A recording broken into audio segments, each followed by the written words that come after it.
Hollow chisel mortisers are very simple to use. However, there are a few setup and maintenance procedures that preserve their accuracy and maintain trouble-free operation.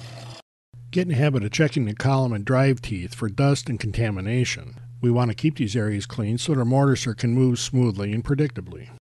If your operating arm is repositionable like this one, you want to make sure that the splines are kept clean so it can slide all the way back on and fully engage them.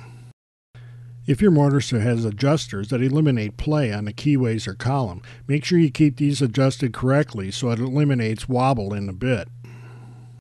We also want to make sure that the table surface is square to the bit.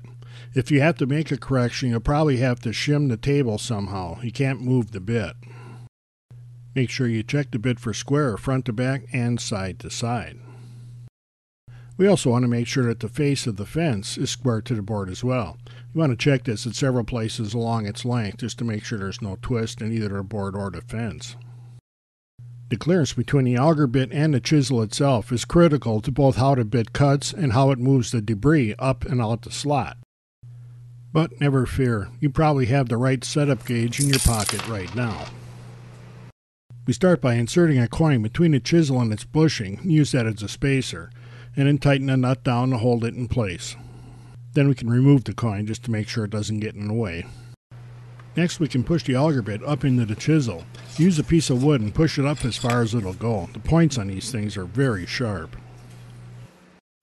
With the auger bit held tight against the chisel, we can go ahead and tighten the chuck up and secure the auger in place.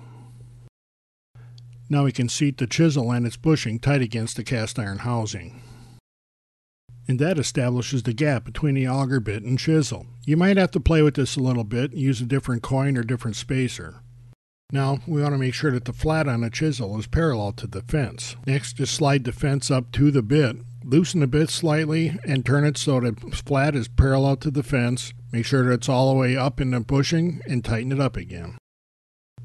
When setting bit depth, make sure that the top of the arches on the sides of the bit are a little below the depth that you want. This leaves a little extra room at the bottom for glue.